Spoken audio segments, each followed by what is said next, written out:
We will start first question with George Belshaw. George Belshaw, Metro UK. Hi Nick, well done today. It was a cracking match across both nights. Really good to watch. There was one kind of hairy moment where you fell over late in that fifth set, kind of rolled on the floor, looked like the match could be over at that point. What was kind of going through your mind at that moment? And, having seen perhaps yesterday's Serena and Mannarino fall, was it particularly slippy, and were you particularly worried having seen what had happened in those matches?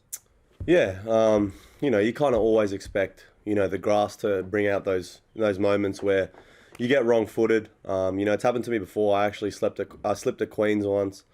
But yeah, look, I was I'm not sure, I think it was 6-all in the fifth or something, or 5-all in the fifth, where I was always going to get up and play. I'd made it that far. I haven't been playing many tournaments, and, I'm here. So no matter if it was something bad, or I was always going to get up and play. With one leg, I was going to finish the match. But yeah, just resilient, man. Like, I really enjoyed being out there. Again, he's a hell of a player, and it could have gone completely his way. There was only a couple points in it, so he's going to do some special things in this sport. So yeah, my hip's fine. So very lucky. Obviously, it's devastating to see some big names go out, due to an injury, like slipping over the court. Mannarino was putting on a great match against Federer, and obviously seeing Serena, the legend, go down. It's not easy, but I'm very lucky that it wasn't nothing too severe. Okay, go ahead, Simon Briggs. Yeah, Simon Briggs, Telegraph. I just wondered what day you actually arrived in the UK, and I know most players would probably have a tough time getting ready in that short space. I mean, you obviously had confidence that you'd be able to bring your level right away. But what was it like trying to just make that short turnaround? I got here 4 days before the event started, so I'm not sure what day that was. But yeah, look, a lot of people were telling me, there's no chance, there's no point in you going with that short preparation, and I was hearing a load of things. I heard, I think it was Gilbert telling me, there's no chance he can come off the couch and compete at this level against players like this, and I'm like, dude, like, I know my game, I know how to play. I know how to play on grass. I've had success here. I'm not scared of anyone in the draw. Like, I know if I believe and I'm feeling good mentally, like, I know what I'm capable of. And I know that, 3-4 days a week, it doesn't matter for me. Like, a week preparation is not going to change. I've been playing this sport since I was 7 years old. Like, 2 days. I could have 2 days. It doesn't matter. I'm going to go out there and give it. I'm serve big and play big and just compete. And yeah, my preparation, like, the amount of people that told me your preparation's not good enough, or you're not good enough, or anything, like, I don't really care what anyone says. I'm my own person, and I prepare the way I prepare, and it worked. Okay, Andy Dillon. Hi Nick, Andy Dillon from The Sun here. Congratulations. Thanks. If I may take you back to the slipping incident. Mm-hmm. I know you were saying that you'd play on one leg if you had to. I'm just wondering if there's been much talk among the field at large about everybody slipping over. You mentioned Serena, and we've had Novak has slipped over a couple of times. Whether there are some concerns, some curiosity about why it's happening, and some worries about players getting seriously injured, and maybe someone may have to play on one leg, perhaps. Yeah, I mean, look, I don't think the rain helps, especially the outside courts, when the grass gets slippery and a bit unpredictable, where the grass is a little slippery, where you can't really see it, any of that stuff. But look, it's just sometimes just what happens on the grass, especially I think the game's evolved now where there's so many rallies and players are so capable of making, so many returns or making that extra ball where the body's actually not supposed to be in those positions type thing, and people slip over and then injuries happen, and then, the load as well. Like, these players have played a lot of matches, and the tennis schedule is brutal. Like, it's absolutely brutal. Like, you got the French Open, then you got, like, straight on the grass, and you just expected to bring out your best tennis from week to week. So, look, I don't know if there's a solution, but it just is what it is on the grass. Like, I think on the clay, it's obviously, you got the sliding on hard court. Like, it's a bit more, safer, but the grass has just got that unpredictable factor where it's tough. You can't really, there's no guarantee that anytime you go out there that you could be injured. Like it is what it is, you know. So it's tough. It's tough to say because obviously Serena, she's like the GOAT. Do you know what I mean? So it's tough, like just to say like, oh, it is what it is. But unfortunately, like it's the grass, you know. It's tough. And how painful was it when you went down? We saw the pictures. It looked like you were in agony. Oh yeah, well look, I'm not the most flexible bloke, so anytime my legs spread a little bit apart, like I'm like, so going down, it was pretty brutal. Like it hurt, like my hip hurt, but as I said, I just got back up and showed some resilience. Come with age. Josh Gabelich. Josh Gabelich from SCN in Australia. Nick, did you miss the competition? It looked like you really enjoyed the theatre of playing competitive tennis again. Have you missed it in the past 6 months? Man, I compete every day.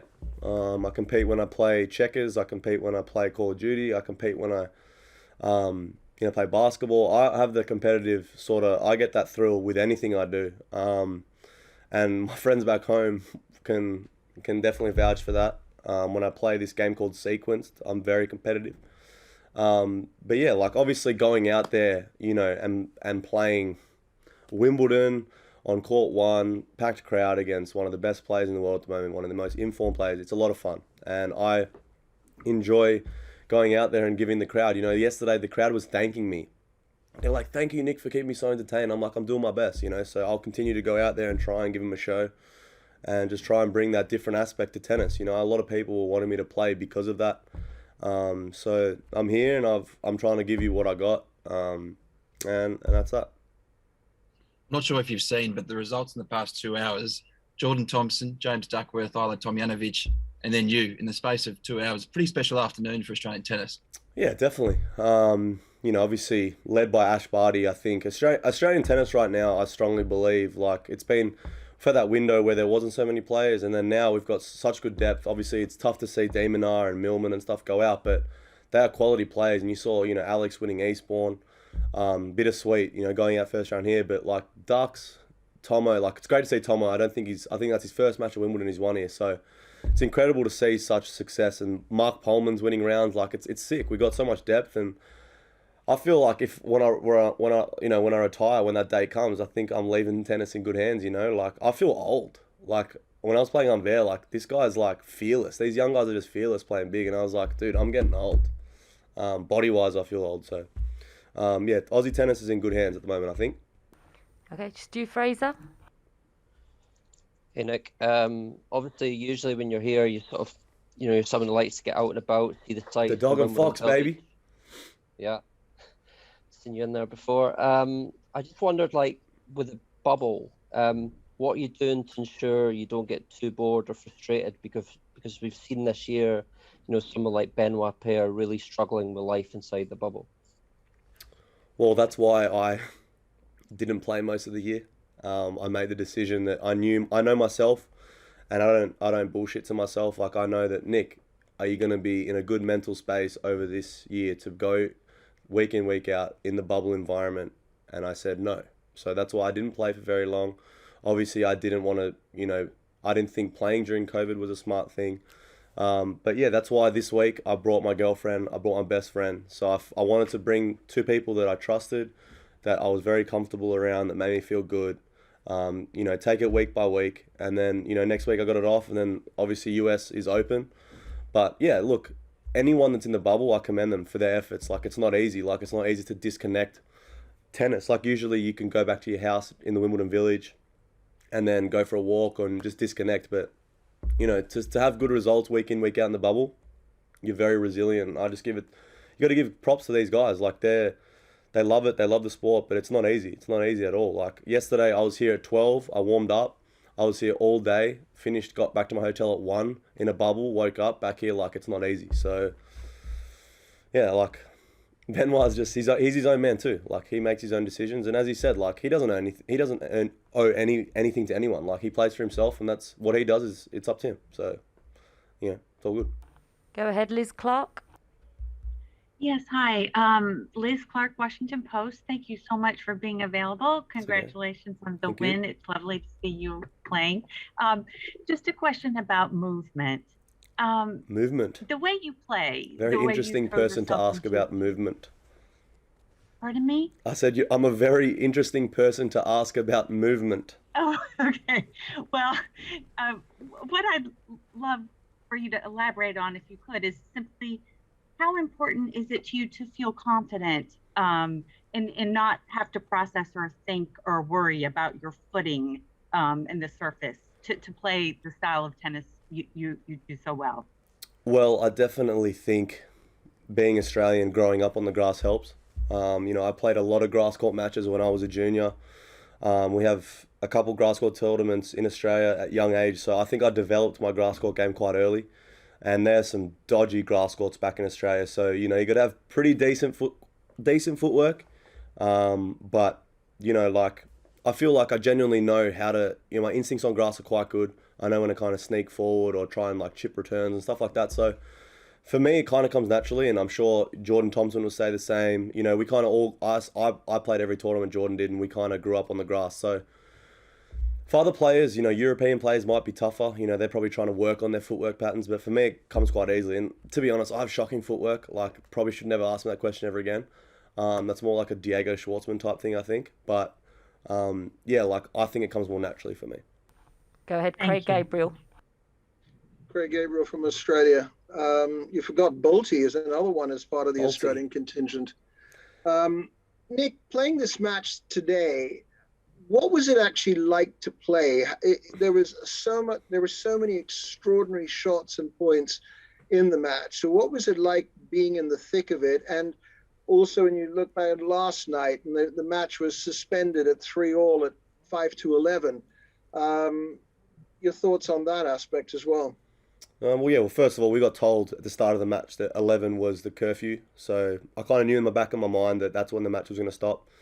Bolte, let's just start there. Unbelievable performance. I think he's definitely a danger player. I think that Bolte's, starting to really, I practiced with him before, played a set, and I feel like the thing that was holding Bolte back was he wasn't quite sure what his game was, and now I feel he definitely knows what patterns are successful for him. I definitely feel he's more confident, I think, around, when I see him, he's more confident in himself, more confident in his game, and I definitely noticed that, and I think he's definitely going to be a tough match for anyone who's got him next. I think Cam Norrie's playing him, so two guys that are dangerous. But it's good to see Bolte having success too. He's always had that ability and the talent to be here, and he's always been a hard worker, and he's been a good mate as well. I remember when we were playing futures in China together when there was an earthquake, and I was dead asleep, and he was waking me up, shaking me. I was like, bro, relax. So we go way back too. So and to be in the thick of the match was awesome. Obviously, that's where you want to be. Court one, packed crowds, playing some decent tennis. So I was just surprised I'm playing that well. After not, if I had a day-to-day GoPro on my head back home, and then to now, it's pretty incredible to see how different it is.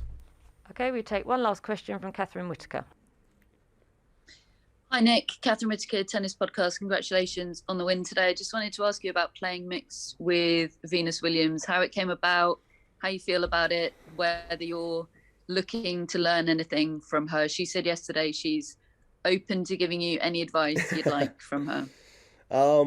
Well, let's not get this twisted. There was an interview that Venus took, and she got asked, who would your dream doubles partner be? And she said, Nick Kyrgios. So, look, I'm willing to give her any tips she wants. No, I'm just kidding. But she's obviously a legend. And, to see her still gracing the courts of Wimbledon and winning matches at 41. At 41, I don't think I'll be able to honestly hit another ball. So, she's a legend. And we've been planning to play for a while now at Grand Slams. Just never worked out. So, I'm not sure how long she'll play for. So before she, kind of gives it up, I do want to experience playing with one of the Williams sisters in mixed doubles. Honestly, that's a dream come true for me. They've been around for so long, and I think it's be a bit of fun. I think we're a bit of a danger pair as well if we serve well, and I think the crowd's definitely going to get behind us. So she's a legend. Maybe she can teach me some of that calm and that water type energy, it's out there. But I'm just gonna go out there and have fun. She's an absolute legend of the sport, and I'm super excited, and I can tell she's excited too. I don't think she ever thought back in her day that she'd be playing mixed doubles with the bad boy of tennis. So we'll see how it goes. And we'll conclude the press conference there. Thank you very much. See you guys.